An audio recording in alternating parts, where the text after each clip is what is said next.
Bonjour à toutes et à tous, bienvenue dans le podcast La Sueur. Regardez-moi ce Big Rusty. Il a parié, il a malheureusement perdu, mais sauf que vous voyez là, c'est quelqu'un qui assume. On espère que notre cher Manu, avec lequel nous faisons les Gordon Pound chaque semaine, va lui aussi assumer et portera un petit book magnifique dans les prochains épisodes. En tout cas, je l'avais dit, ça te va très bien, ça te va très bien. Bah, ça change en tout cas. La question que je me pose, c'est pourquoi tu l'as pas fait un petit peu plus tôt. Parce que là, déjà que monsieur est particulièrement dérangé quand il est dans des lieux publics, je n'aimerais pas être à ta place là. Non, par contre, ce que je déconseille, je sais plus avec qui on en parlait la dernière fois, mais ce que je déconseille, c'est ne faites pas une iroquoise, les gars, parce que les iroquoises, j'ai fait l'expérience il y a quelques années, et en fait, les grands-mères changent de trottoir quand elles vous voient. Bah tu Donc à la m'étonnes. limite ça, Mais oui. bah ouais, mais c'est marrant quand même, hein. C'est qu'une coiffure quand ils pensent, mais donc voilà, ça je pense que tout le monde peut le faire, mais l'iroquoise, dites-vous bien que vous allez passer pour un sale bandit. Tout le monde peut le faire, mais il n'y a pas tout le monde qui peut bien porter cette couleur de cheveux. Donc bravo Voilà. Big Rusty. Et je vois déjà les vannes. Ouais Guillaume, t'as pas pu le faire. Bah non, je peux pas le faire les gars. Bah non. Les sourcils, non? Bref, allez, on va parler d'Aljamain Sterling contre Henry Ouais. Cejudo. C'est ce que l'UFC a envie de faire à Perth en Australie, selon toute vraisemblance comme main event. Un vrai choc qui moi me hype particulièrement parce que on va savoir dans les deux cas. Il y a pas mal d'histoires, on va en parler. Et puis surtout pour Sean O'Malley, ce que ça implique, moi aussi je suis très très chaud. Big Rusty, générique. Soit.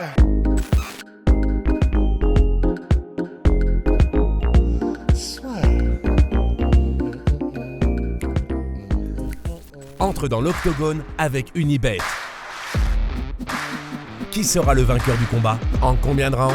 Fais tes paris sur l'app numéro 1 et profite de 150 € offerts sur ton premier pari. Donc oui, déjà, pourquoi est-ce que je suis chaud pour Sean O'Malley aussi? On va monter crescendo parce que si ils font ce qu'ils souhaitent faire, donc à savoir Cejudo contre Aljamain Sterling pour le titre bantamweight, ça veut dire que on a un Sean O'Malley Chito Vera volume 2 et ça, j'ai envie d'avoir ce combat depuis qu'il y a eu le premier et surtout en fait depuis que Chito Vera est devenu Chito Vera. Quand je dis ça, c'est que si vous vous souvenez un petit peu du moment où il y a eu la première défaite de Sean O'Malley, il ne devait être qu'une étape de plus dans l'ascension de Sean O'Malley de Chito Vera. Sauf que ça s'est pas passé comme prévu, il l'a battu et on n'était plus, c'est un accident de parcours pour Sean O'Malley. Aujourd'hui, cet accident de parcours a très très bien vieilli puisque Marlon Vera est prétendant à la ceinture et c'était pas du tout prévu par l'UFC ça. Donc aujourd'hui, on a Marlon Vera qui est prétendant à la ceinture, qui a la personnalité que vous connaissez, le style que vous connaissez et Sean O'Malley qui est passé numéro 1. Donc en gros, vous faites la revanche, c'est minimum main event d'un UFC Fight Night, pire des cas sur la main card d'un très très gros UFC. Donc moi je suis très chaud pour ça, Big Rusty. Mais en plus, si jamais ils veulent le faire au même moment, honnêtement, une carte Cejudo Sterling et co-main event Sean O'Malley. Après, Chito non, Vera. en main event, c'est Islam Makhachev contre Volkanovski. Ah oui, c'est vrai, à Perth. Oui, t'as raison. Et c'est quelle date tu m'as dit, pardon? C'est au mois de février, je crois que c'est le 12, si je ne m'abuse. Ok. Donc ça voudrait dire, donc forcément main event Islam contre Volkanovski. Je sais pas s'ils le feront parce que ce serait mettre tous les œufs dans le même panier, Mais mais regarde ce qu'ils ont fait là. c'est pour ça en fait. À Abu Après, Dhabi, ils ont là, fait ça.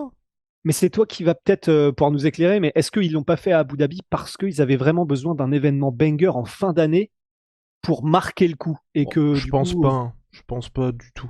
Je pense Ok. que en gros, c'était plus, tu vois, pour charger la carte parce que Abu Dhabi, mine de rien, il donne beaucoup d'argent à l'UFC, donc fallait que la carte soit chargée et qu'il y ait un petit peu de visibilité sur la catégorie bantam. Mais tu vois, finalement, en plus, ce qui s'est passé, c'est que Dana White a dit avant, je crois que c'était à Barstool Sports, le combat entre Petrian et Sean O'Malley, c'est pour le contender numéro 1 et le prochain a le combat pour le titre.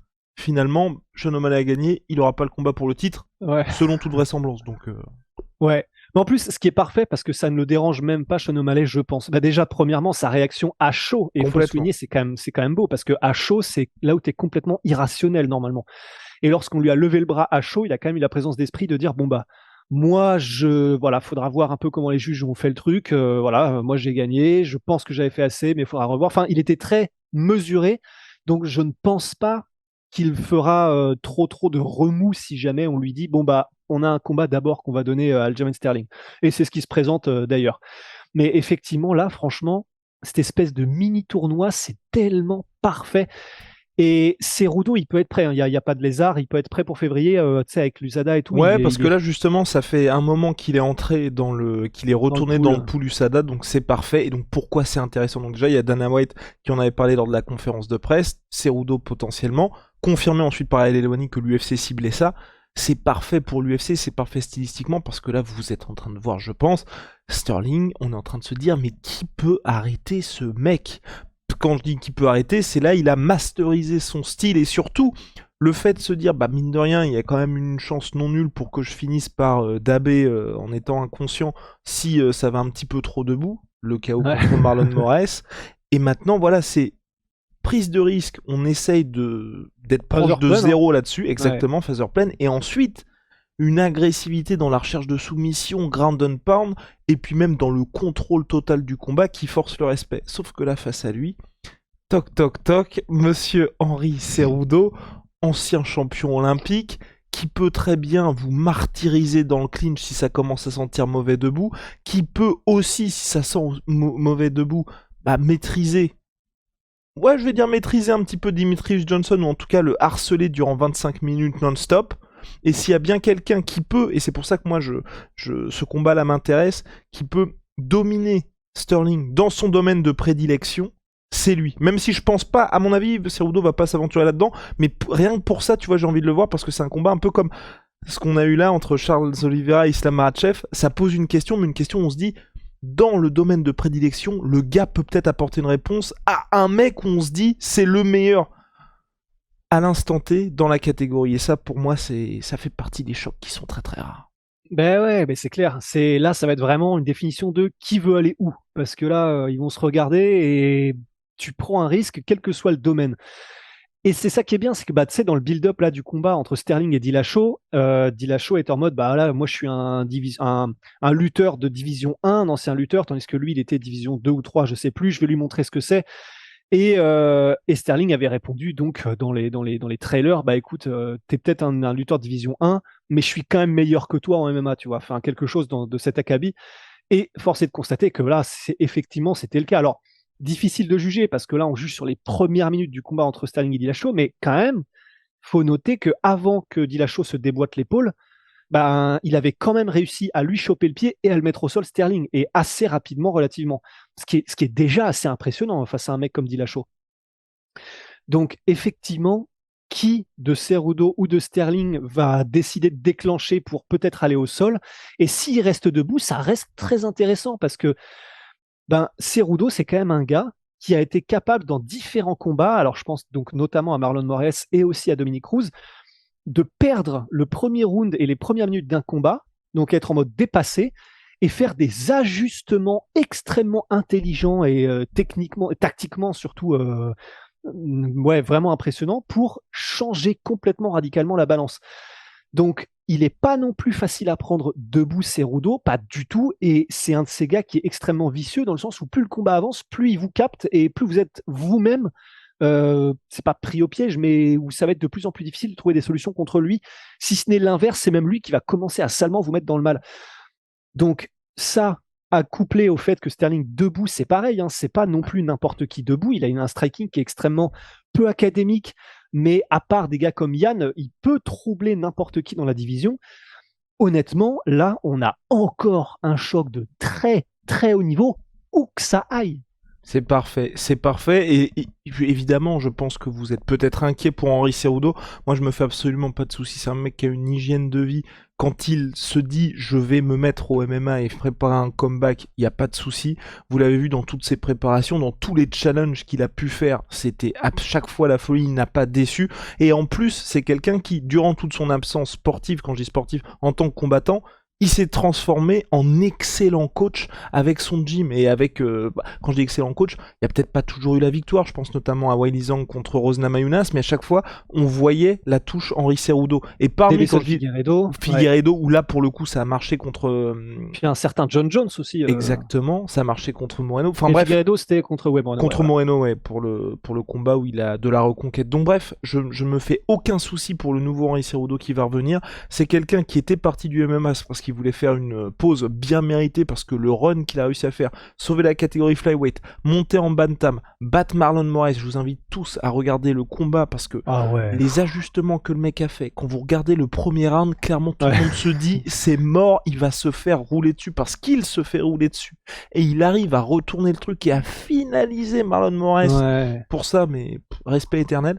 Donc bref, je ne me fais aucun souci sur le Cerudo qui revient. S'il revient, il sait ce qu'il attend, il sait pourquoi il revient. Donc non, moi j'ai aucun souci. Et puis en plus, si tout se passe bien, moi j'ai une petite pièce sur un Cerudo qui tente, si il gagne en bantam, qui est en train de monter en featherweight. Ouais. Non, c'est clair. Mais c'est ça qui est très intéressant aussi, c'est que ils ont tous les dents longues là. Tous les gars qui arrivent pour le top de la KT, parce que ce soit Vera, Petrian, Cerudo ou même Aljamain, même s'il est champion, il a encore tellement de choses qu'il veut montrer, qu'il veut prouver et s'établir en tant que champion. Il est en train que c'est vraiment, ça bouge là, ça bouillonne en fait. Et c'est vrai que Aljamain Sterling qui disait j'ai l'impression que l'UFC fait tout pour essayer de trouver un mec pour me détrôner. Bah après, tu as envie de répondre, c'est normal, c'est ce qu'ils sont censés faire. Mais, et lui le disait dans le sens un peu négatif, dans le sens, ils ne me veulent pas en tant que champion. Alors, est-ce que c'est vrai ou pas? J'en sais rien. Moi, personnellement, et j'ai l'impression qu'on est beaucoup, il commence à vraiment m'impressionner en tant que, pas que en tant que combattant, parce que ça a toujours été le cas, mais même en tant que champion. Et là, il l'a call out. De toute façon, il a call out tout le monde après sa victoire à l'UFC 280 Sterling. Mais au fond de lui, je pense qu'il doit se dire, en vrai, là, tout de suite, Cerudo, c'est peut-être le mieux qui puisse arriver parce que s'il nettoie Cerudo, s'il le désinfecte, c'est un énorme nom qu'il accroche à son palmarès. Alors clair. Certes, il va d'énormes challenges en énormes challenges et ce ne sont pas des défenses de titre normales, c'est clair. Mais si jamais il sort vivant de son run, franchement... Ah non, mais c'est ouf. Et puis même pour Cerudo aussi. En fait, c'est pour ça que j'adore ce combat-là. Et on en parlait avec Russ quand on avait fait le podcast sur Islam Makhachev contre Volkanovski. Dans les deux cas, là, voilà, on a un combat où ce n'est pas, par exemple, Dominick Cruz contre Henry Cerudo. Ou quand José Aldo, il a eu son title shot contre Petroyan. Tout le monde voulait voir José Aldo, je le sais. Il y a énormément beaucoup de fans aussi de Dominick Cruz, mais on savait que c'était plus parce que le gars apportait quelque chose, avait un nom, que l'UFC mettait ça en place. Là, on est dans une situation où, sportivement, à date, je ne vois pas comment on peut faire quelque chose d'aussi bien. Parce que même Sean O'Malley, je pense que vous êtes tous d'accord, c'était très chaud contre Petrian. Il a gagné, pour certains oui, pour d'autres non. En tout cas, les juges ont dit qu'il avait gagné. Mais bon, c'est un peu en dessous. On ne sait pas ce qui va se passer contre un lutteur du niveau de Sterling. Là, contre Cerudo, je pense que tout le monde est d'accord. Et dans la catégorie, je pense que ça pose problème à personne de patienter un peu. Donc moi, franchement, je suis très très chaud. Une carte pour le retour de l'UFC en Australie. Volkanovski, Makhachev, co-main event à Sterling Cerudo, et pour faire plaisir à Big Rusty et Guillaume, vous mettez Sean O'Malley contre Vera. Ah mais laisse tomber. Non mais là ce serait incroyable parce que c'est que des chocs qui hype et qui en plus sportivement sont indiscutables. Et ce qui fait que on avait fait un podcast, je crois, on avait fait un podcast tous les deux. Il y a 2-3 mois, on était en mode. C'est vrai que l'UFC ils perdent un petit peu ce côté où sportivement on ne peut pas les attaquer et là voilà on retrouve ce côté-là et ça fait vraiment du bien. Ouais, et puis en plus, j'étais en train de me dire, déjà, il y a une espèce de tournoi à 4 avec les gars qu'on a su se nommer, mais même, du coup, s'il y a une conférence de presse avec les 6 combattants, dont Volkanovski et Islam Makhachev, Cerudo, il peut très bien commencer à aller titiller Volkanovski, qui aurait quand même peut-être envie de répondre, t'inquiète pas, je redescends dès que je me suis occupé du Dagestanais.